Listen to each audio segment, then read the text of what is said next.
motivation you need, food for thought indeed. Coming from Life Coach D, spiritual nuggets you need to help you succeed. Coming from Life Coach D.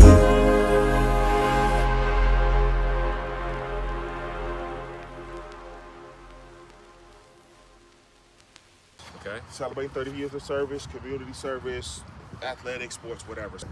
All right, so I'm standing here with Wynton Bernard, as you've seen me earlier, actually filming him, but this is the little brother of Walter, who I've interviewed. But there's a couple questions, man, because I've met you obviously through your big brother, right? So, but we've established our own relationship over the years. So one of the questions I would ask you is, do you remember when we met?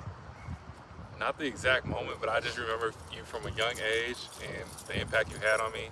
Always speaking over positivity. I think I was around 6, 7, maybe 8 years old, so you've been knowing me for a long time. But you know what really sticks out is that trip over to New Mexico, and you watching over me, and like I said, always preaching goodness over me. That's good, that's good. Just a little background on that. I remember us, unfortunately, we got in an accident on the way to Mexico, and I just remember us spinning around. It was crazy.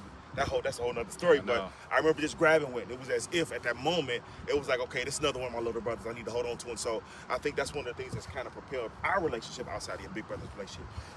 With all that being said, so today, I'm actually celebrating 30 years of just a whole lot of stuff, right? And it's really hard to celebrate yourself. But what I would ask you is, what are some of the things that you remember based on our relationship that's helped you or motivated you or encouraged you over the years? There's so much stuff. I mean, like I said, just preaching goodness over me and always staying positive, always keeping a relationship with the Lord, you know, always looking up to the good things and the optimistic things instead of the negative things. And a lot of things you told me has gone a long way.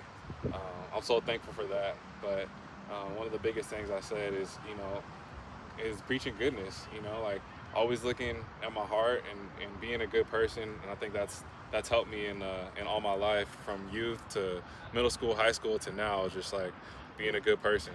That's awesome. That's awesome. Okay, so I guess the last thing I would ask you is, what would you say to anybody who may be watching about why would Coach D celebrate 30 years? I'm not that guy. I really don't like to celebrate myself. I just kind of two toes down the head and just do what you got to do. But I feel like I should do this because it gives people an opportunity to celebrate me, and I hate saying it that way. But what would you say as a way of encouragement to other people, why they should continue on, and even in the midst of like why they should celebrate their victories and celebrate the things that they do?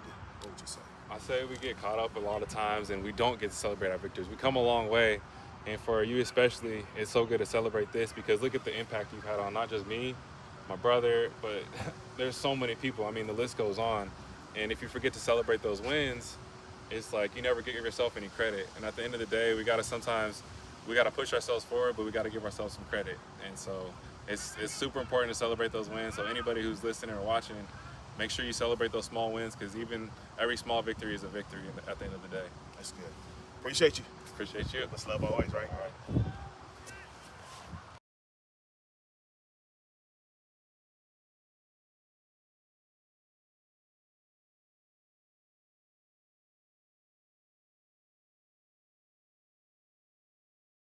Give the cue.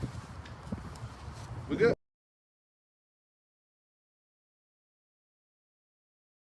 Okay. Celebrating 30 years of service, community service, athletics, sports, whatever. So, turn towards the camera. Got you. I was messing with him. No, I was just messing because he was like looking at me.